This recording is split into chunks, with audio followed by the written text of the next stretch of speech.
Hey everybody, it is your travel agent David, and today I'm going to give you the top 10 plus one bonus thing that you have to see when you go to London. Now, London is huge. You could spend a week there and still not see everything. Ask me how I know. I've literally been in London for about 12 or 13 days and I still haven't seen everything. So I put a list together of some of the big key things to see, as well as some of the off the wall kind of things to see. That way you can get a full experience of London without just seeing the normal touristy sites. So let's get into it.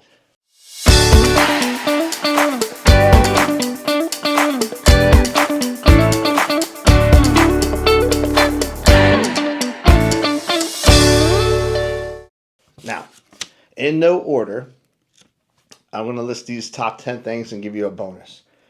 Number one, Westminster Abbey. That place is phenomenal. Now, I highly recommend that you get onto like Viator or something like that. Get your tickets online versus going there and waiting in line to get tickets. It seems like they're always sold out and the line's super long, and it's well worth it. You'll get in there, you can get an audio tour in whatever language you want, and they tell you step by step where to go. It's a fantastic tour. It's insane what they have in there. The different crypts, the different memorials, the different grave sites. They talk about the damage done during World War II. And while you're there, you can go and check out Big Ben. And then next one would be the Parliament. The Parliament's right there as well. I haven't been in there because they've never been available for tours the times that we've gone there, either for construction or security reasons or whatnot. So I've never been in the Parliament, but I heard the tours there are really excellent.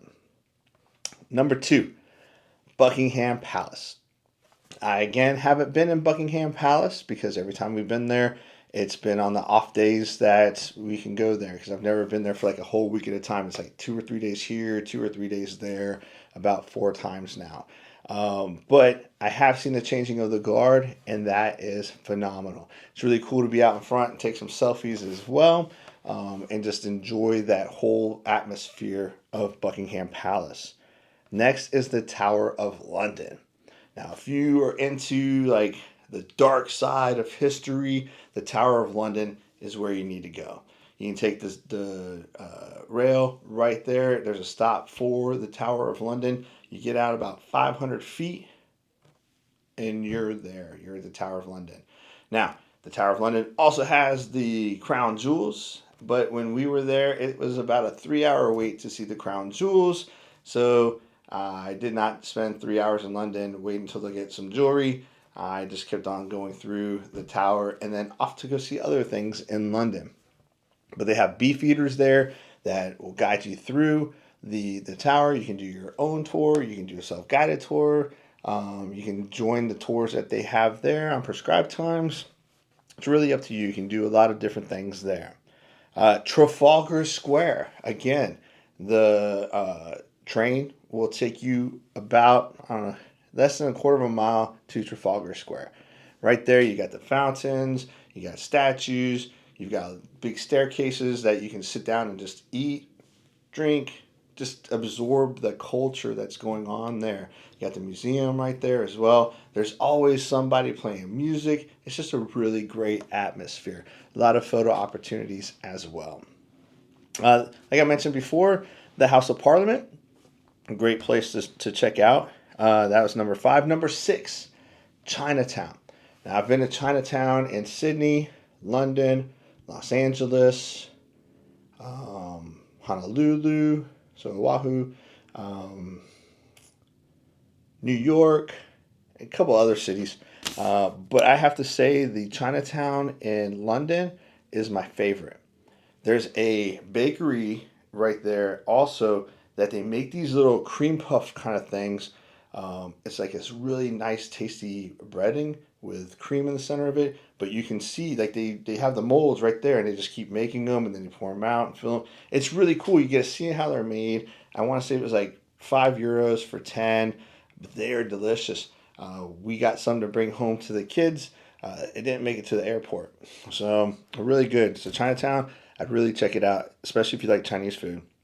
If you don't like Chinese food, it's still pretty cool sights to see there, and all the little shops you can go into. Number 7, the London Eye. So London Eye, if you're not aware of what it is, it's that big Ferris wheel that's right on the river. It's the one that keeps getting destroyed in all the movies. But somehow it miraculously gets rebuilt, because every time I've been there, it's never been under construction.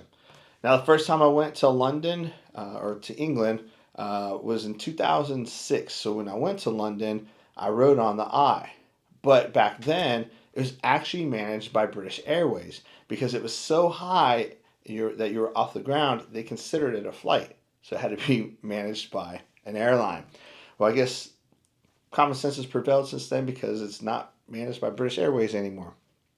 So I really recommend there that you get tickets online ahead of time, because they typically sell out, and the lines there waiting for tickets are insane. It's insane. It's like a Taylor Swift concert. If they're giving out free tickets to the Taylor Swift concert, that's what I was kind of related to. Just people everywhere, mass confusion. So just get your tickets online, save a lot of heartache. And if you take the train over there to the Eye, you're probably about a quarter of a mile walk from the train station to the Eye. Now here's one that's kind of not really spoken about a lot, but I think it's pretty cool. Number 8, Shakespeare's Globe.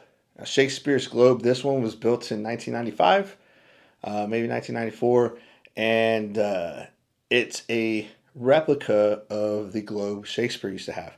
His first one was burnt down, second one was burnt down. This one was rebuilt in the mid 90s and has been around since, and hopefully it won't be burnt down to the ground again.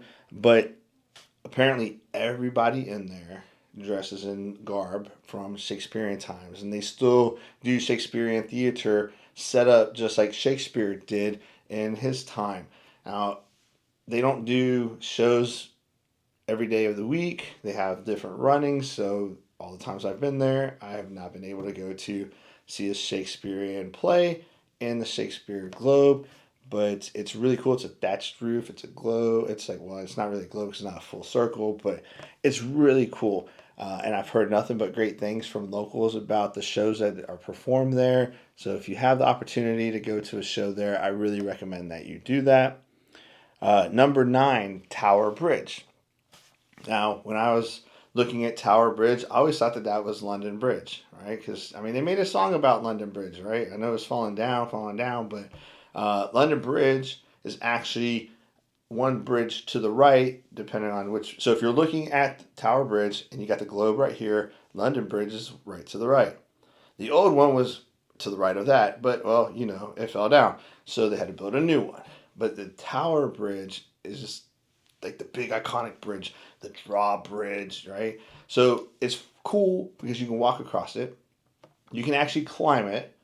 You can jump off of it, but I wouldn't recommend that. Probably get arrested. But it's cool to see it during the day, and it's really cool at night. One of the hotels we stayed at in London, you can check it out in my channel, was situated at a 45-degree angle from the Tower Bridge. Our room had a view of the Tower Bridge. I was eating dinner outside of the hotel at a restaurant looking at the Tower Bridge, and it was just phenomenal to experience the English culture there in London. And you got all the iconic scenes right there. You got the Tower of London, you got the bridge. I mean, it's just really cool. So I really recommend that you go check that out. Number 10, it's another one that's not one of the real popular destinations, but I think it's really cool. It's Greenwich. So if you go and you take an Uber boat, right? So you got the London Bridge, you got the Tower Bridge, you go down the river a little bit, it bends to the right, go down about another 10 or 15 minutes, and you'll be in Greenwich. Well, if you ever heard of Greenwich Mean Time, that's where it starts at. So it's really cool to see where time starts, right? So that is, why I made the top 10 list of places to check out, because it's not really heavily tourist, like the Eye, the palace, the churches, things like that, the cathedrals. So it's really, really a nice place to go check out. And now my bonus, if you have time and patience, is to go take the train to, well, not to take the subway to Abbey Road. So the subway will take you about a quarter of a mile or so away from Abbey Road. You can go there. They got the sidewalk there with a crosswalk in between them. The one thing that you don't see in the pictures is like all the cars. So trying to take that picture during the midday and late afternoon is like playing Frogger. You got to have somebody snap it real quick so that you can just keep on going. The locals are really angry over there. They honk their horn all the time because they're tired of people trying to act like the Beatles in the crosswalk. But you can go there in the morning. Traffic is low and there's always people there. So if you got a group of four and you want to take the pose and each one of you stand in a different position, there'll be plenty of people there to take a picture, and then you can take their picture and just keep passing on the good luck. But those are the top 10 plus one bonus for London. So if you've got a day or two in London, I really recommend you knock out the majority of that list. You will not be disappointed.